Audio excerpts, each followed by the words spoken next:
हरे विष्णु।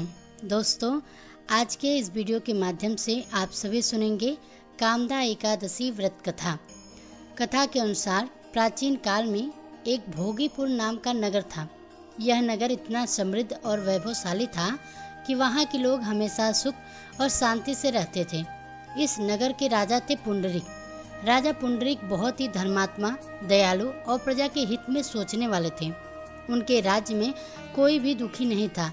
एक दिन राजा के दरबार में एक खास आयोजन हुआ। उस दिन वहां एक गंधर्व दंपति ललित और ललिता नृत्य और संगीत प्रस्तुत करने के लिए आए। ललित की आवाज बहुत ही मधुर थी और ललिता का नृत्य इतना सुंदर था कि पूरा दरबार उनकी कला में खो गया। हर कोई मंत्रमुग्ध होकर उन्हें देख और सुन रहा था। लेकिन तभी कुछ ऐसा हुआ जिसने सबको चौंका दिया। ललित, जो कि अपनी पत्नी ललिता को बहुत ही प्रेम करता था, उसकी सुंदरता में इतना खो गया कि उसका ध्यान गायन से हट गया। उसका स्वर भंग हो गया और संगीत में ताल टूट गया। यह देखकर राजा पुंडरीक को बहुत ही गुस्सा आया। उन्होंने इसे अपने दरबार का अपमान समझा और क्रोध में आकर ललित को श्राप दे दिया। राजा ने कहा, तूने मेरे दरबार में असम्मान किया है, इसलिए अब तू एक भयानक राक्षस बन जा। जैसे ही श्राप पूरा हुआ, ललित का सुंदर गंधर्व रूप नष्ट हो गया और वह एक डरावना राक्षस बन गया। उसका शरीर विशालकाय और भयंकर हो गया। उसकी आंखें लाल थी और दांत नुकीले थे। यह देखकर ललिता रोने लगी। ललिता अपने पति को इस हालत में देखकर बहुत ही दुखी हुई। वह सोचने लगी कि अब अपने प्रिय ललित को इस श्राप से कैसे मुक्ति दिलाऊं। वह अपने पति के साथ जंगल में भटकने लगी। ललित राक्षस रूप में था, लेकिन ललिता ने उसका साथ नहीं छोड़ा। वह दिन रात प्रार्थना करती रही कि कोई उपाय मिले। एक दिन जंगल में भटकते हुए वह महान ऋषि वशिष्ठ के आश्रम पहुंची। ललिता ने ऋषि वशिष्ठ के चरणों में गिरकर अपनी व्यथा सुनाई।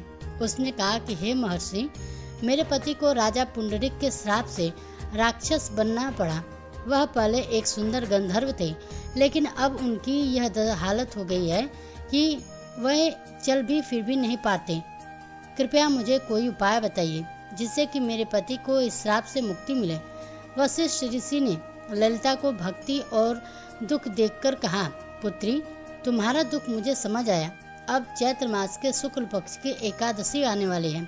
इस एकादशी को कामदा एकादशी कहते हैं। यह व्रत इतना शक्तिशाली है कि इससे सारे पाप नष्ट हो जाते हैं और हर श्राप से मुक्ति मिलती है। तुम इस व्रत को पूरी श्रद्धा और नियम के साथ करो। भगवान विष्णु तुम्हारी प्रार्थना जरूर सुनेंगे। ललिता को ऋषि की बातों से बहुत आशा बंधी। उसने ठान लिया कि यह व्रत पूरी निष्ठा से करेगी। जब कामदा एकादशी का दिन आया, ललिता ने सुबह जल्दी उठकर स्नान किया। फिर उसने भगवान विष्णु का ध्यान लगाया और एक छोटी सी पूजा व्यवस्था की। उसने फूल, धूप, दीप और नैवेद्य से भगवान की पूजा की। पूरे दिन उसने उपवास रखा और रात को जागरण करते हुए भगवान विष्णु के भजन गाए। उनसे मन में प्रार्थना की कि हे नारायण, मेरे पति को इस श्राप से मुक्त करें, मैं आपकी शरण में हूँ। ललिता की भक्ति को व्रत का इतना प्रभाव हुआ कि भगवान विष्णु प्रकट हुए। उन्होंने ललिता से कहा कि तुम्हारी श्रद्धा और तपस्या से मैं प्रसन्न हूँ। तुम्हारा पति अब इस श्राप से मुक्त होगा। यह कहकर भगवान ने ललित पर कृपा की। तुरंत ही ललित का राक्षस रूप गायब हो गया और वह फिर से अपने सुंदर गंधर्व रूप में आ गया। ललित और ललिता दोनों भगवान के चरणों में झुक गए और उनका आभार प्रकट किया। इसके बाद वे दोनों सुखी जीवन जीने लगी। दोस्तों, यह थी कामदा एकादशी की व्रत कथा। बोलिए श्री लक्ष्मी नारायण भगवान की जय। तुलसी माता की जय। शालिग्राम भगवान की जय। अब आप सभी को मनोकामनाओं को पूर्ण करने वाली दूसरी कथा को भी सुनाते हैं। एक बार देवर्षि नारद जी वैकुंठ लोक को गए। वहां उन्होंने भगवान श्री लक्ष्मी नारायण जी को प्रणाम किया और नारद जी ने श्री हरि से कहा, प्रभु, अब धरती पर आपका प्रभाव कम हो रहा है।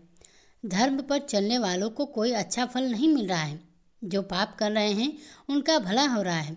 तब श्री हरि कहने लगे, ऐसा नहीं है देवर्षि, जो भी हो रहा है सब नियति के कारण हो रहा है।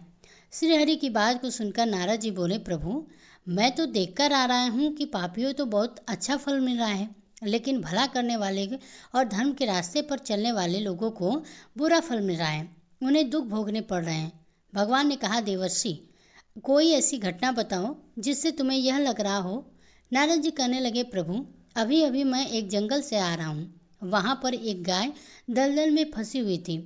कोई भी उसे बचाने वाला नहीं था। थोड़ी ही देर बाद मैंने देखा कि एक चोर उधर से गुजरा। दलदल में फंसी हुई गाय को देखकर वह रुका नहीं, बल्कि गाय पर पैर रखकर वह दलदल से भरा हुआ गड्ढा लांघकर आगे निकल गया। आगे गया तो उस चोर को सोने की मोहरों से भरी एक थैली मिली। थोड़ी ही देर बाद वहां पर एक साधु महाराज आए।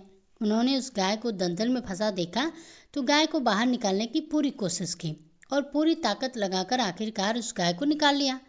गाय को बाहर निकालने के प्रयास में वह साधु महाराज खुद दलदल में लथपथ हो गए। जब वह साधु महाराज आगे बढ़े तो एक गड्ढे में गिर गए और उन्हें चोट लग गई। प्रभु, अब आप बताइए यह कौन सा न्याय है?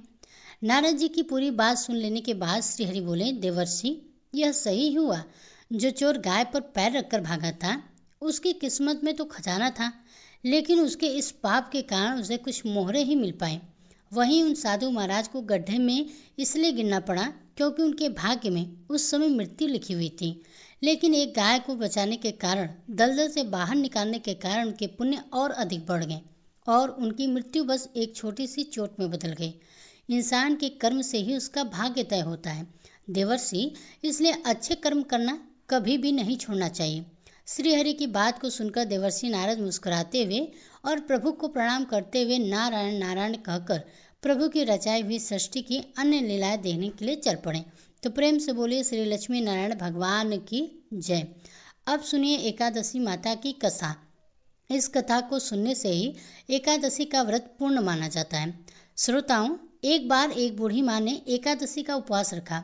बड़े ही भक्ति भाव से वह एकादशी की पूजा किया करती थी। वे बूढ़ी हो चुकी थी। उन्हें वृद्धावस्था में कोई भी ऐसी वस्तु नहीं चाहिए थी जो वे एकादशी का उपवास रखती, क्योंकि एकादशी का उपवास रखने से तो श्री हरि की कृपा से सब कुछ मिल जाता है। वो बूढ़ी माँ तो अपने बच्चों के लिए, अपने परिवार की सुख सुविधाओं के लिए इतना कठिन व्रत रखते थे। वे दिन भर तो बड़ा कठिन मन करके और अपनी प्यास को किसी तरह रोके रही, क्योंकि एकादशी के व्रत में वो जल भी नहीं ग्रहण करती थी। द्वादशी को ही जल पीकर वह अपने व्रत का पालना किया करती थी। दिन भर उन्होंने किसी प्रकार से अपने मन को संयमित रखा। पूजा पाठ, व्रत की कथा सुनी और पढ़ी। फिर पंडित जी को मिट्टी के पात्र में भरकर पानी और मौसमी फल दान किए। दोना भरकर शक्कर भी वितरण किए। उन्हें गर्मी के कारण बड़ी ही बेचैनी हो रही थी। एक तो निराहार और निर्जल रहकर उपवास रखा और ऊपर से प्यास भी अधिक सता रही थी। इससे कारण उन्होंने सोचा कि चलो पानी में बैठूं, शायद थोड़ी शांति मिल जाए। यह सोचकर वह पानी में बैठी रहीं। पानी से बार बार कुल्ला करती और मुंह हाथ धोती रहीं। तब कहीं जाकर उन्हें थोड़ा बहुत चैन मिला। एक तो धूप तेज पड़ रही थी, इसी कारण बार बार बूढ़ी माँ का मुंह सूखा जा रहा था। बूढ़ी माँ बड़ी बेचैन हो रही थी। एक तो बुढ़ापा, दूसरा यह भयंकर गर्मी। बुढ़ापे की तो स्थिति ही कुछ ऐसी होती है, बड़ी ही मुश्किल से धीरज बन पाता। अब किसी प्रकार रोज कर कट पाए। अब बूढ़ी माँ के सामने पहाड़ सी लंबी रात थी, जिसका कट पाना बड़ा ही मुश्किल दिखाई दे रहा था। चारपाई पर पड़ी हुई बूढ़ी माँ को किसी भी प्रकार से शांति नहीं मिल रही थी। बार बार प्यास के मारे गला सूख रहा था और वे इस प्रकार बेचैन होकर करवटें बदलती जा रही थी। कई बार उठकर वे घर के बाहर जाती, फिर घर के अंदर आ जाती। ना उन्हें घर के अंदर शांति मिल रही थी और ना ही बाहर।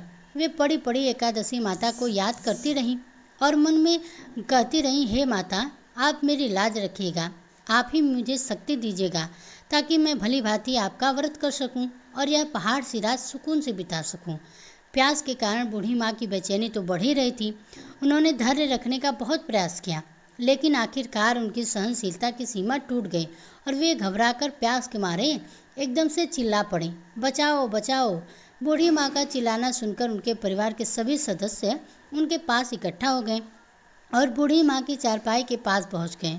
सब बोले, अम्मा जी क्या हुआ, आप क्यों चिल्ला रही हो? और जब आपसे व्रत नहीं रखा जाता तो इस बुढ़ापे में इतना कठिन व्रत क्यों कर रही हो? अम्मा जी, अगर शरीर में ताकत है तभी तो भक्ति हो पाएगी, आप पानी पी लीजिए। बूढ़ी माँ अपने परिवारजनों से बोली, मेरे तो प्यास के मारे प्राण ही निकल जा रहे हैं, जरा जल्दी से मेरी छाती पर ठंडे पानी का घड़ा तो रख दो। नातिया ने दौड़कर दादी के छाती पर ठंडे पानी का घड़ा रख दिया। तब कहीं जाकर उन्हें थोड़ा बहुत सुकून मिला। जब सुकून मिला तो थोड़ी देर के लिए उन्होंने अपनी आंखें बंद कर लीं। इधर एकादशी माता सोचने लगी कि ये बूढ़ी माँ लेकिन बड़े नियम से मेरा व्रत रखती हैं, चलकर इनकी परीक्षा लेनी चाहिए। ऐसा विचार कर एकादशी माता आधी रात को मुर्गा बनकर कुकड़ू करने लगी। मुर्गे की टेर सुनकर बूढ़ी माँ जल्दी से उठी और बाहर जाकर आसमान की ओर निहारा, लेकिन आसमान तो कहीं भी उन्हें सुबह का तारा दिखाई नहीं दिया। अब वे सोचने लगी कि फिर यह मुर्गा भला क्यों और कैसे बोल गया। एक तो उन्हें प्यास लग रही थी, अब थोड़ा बहुत उनका मन भी बेचैन होने लगा। आखिरकार उन्होंने यह दृढ़ निश्चय किया कि अब तो मैं इस व्रत को पूरा करके ही छोड़ूंगी, फिर चाहे व्रत पूरा होने तक मेरे प्राण ही क्यों न चले जाएं। मन में ऐसा पक्का निश्चय कर वह वापस चारपाई पर आकर लेट गई। थोड़ी देर के बाद एकादशी माता ने उनकी फिर से परीक्षा लेनी चाहिए, तो वह एक छोटी सी कन्या का रूप धरकर गिलास में मीठा पानी लेकर उनके सिराने खड़ी हो गई और जोर से बोली, दादी जी सवेरा हो गया, आप हाथ मुंह धोकर शरबत पी लीजिए। पहले तो शरबत का भरा हुआ गिलास देकर बूढ़ी माँ का मन ललचा गया। प्यास के मारे गला तो सूख ही रहा था, किंतु अचानक उन्हें याद आया कि उनका तो एकादशी का उपवास है। फिर उन्होंने सोचा कि अभी तो मैं किसी भी तरह से यह शरबत नहीं पी सकती, और फिर वे चुपचाप वापस अपनी चारपाई पर लेट गईं। जैसे ही उनकी आंख लगी तभी उन्हें ऐसा एहसास हुआ मानो किसी ने उन्हें पानी से भरकर कुएं में पटक दिया हो। वे बहुत देर तक उस कुएं में हाथ पांव चलाती रहीं, लेकिन इस बीच उन्होंने अपने मुंह में एक पानी की बूंद भी नहीं जाने दी, क्योंकि उनका एकादशी का उपवास था जो था। वे पक्के निश्चय के साथ अपना व्रत पालन करती रहीं। थोड़ी ही देर में उन्हें ऐसा लगा मानो सामने आग जल रही हो। आग के कारण भारी गर्मी लगने लगी, प्यास के मारे उनके प्राण निकलने लगे। लेकिन इतना सब होने के बाद भी बूढ़ी माँ ने पानी की एक बूंद भी नहीं पी। वे तो बस चारपाई पर बैठी बैठी एकादशी माता का ध्यान करती रहीं। अब सवेरा होने में बस कुछ ही समय था। यह जानकर वे बड़ी ही तसल्ली के साथ इधर उधर घूमने लगीं। एकादशी माता अब तक यह बात अच्छी तरह से समझ गई कि इन बूढ़ी माँ को किसी भी प्रकार से अपने व्रत से नहीं टाला जा सकता। वे उनके सत्यव्रत को भली भांति समझ गईं। अब सवेरे हो गया तो बूढ़ी माँ ने स्नान किया, भगवान श्रीहरि का पूजन किया, फिर एकादशी माता की कथा सुनी, ब्राह्मणों को दक्षिणा देकर भोजन कराया, तब कहीं जाकर उनको जल ग्रहण किया। कन्याओं को भोजन कराने के बाद बूढ़ी माँ ने स्वयं भोजन ग्रहण किया और उस श्रेष्ठ व्रत के प्रभाव से बूढ़ी अम्मा की आयु में वृद्धि हो गई। उनकी आयु बढ़ गई, उनका घर परिवार हरा भरा हो गया। अब उनके घर में किसी भी चीज़ की कोई अभाव नहीं रहा। उनका घर हर प्रकार से सुख साधनों से भर गया। नाती नातिन से उनका घर भर गया। वे उसी दिन से 12 महीने के एकादशी का व्रत करने लगे। एकादशी माता के व्रत के पुण्य प्रताप से इस संसार में हर प्रकार के सुख भोग कर वह बूढ़ी अम्मा अंत में भगवान श्रीहरि के धाम को चली गई। जैसे एकादशी माता ने उन बूढ़ी अम्मा को उनके परिवार को हरा भरा किया, वैसे ही हे एकादशी माता हम सभी की मनोकामनाओं को पूर्ण कीजिएगा। तो प्रेम से बोलिए श्री लक्ष्मी नारायण भगवान की जय, एकादशी माता की जय। प्रिय श्रोताओं, यह थी आज की कथाएं। उम्मीद करती हूँ कि आपको अच्छी लगी होगी। अच्छी लगी हो तो वीडियो को लाइक कीजिएगा, साथ ही कमेंट बॉक्स में जय श्री हरि विष्णु, जय माता लक्ष्मी लिखना ना भूलिएगा। अगर इसी तरह की व्रत कथाओं को सुनना चाहते हैं तो हमारे चैनल को सब्सक्राइब जरूर कीजिएगा।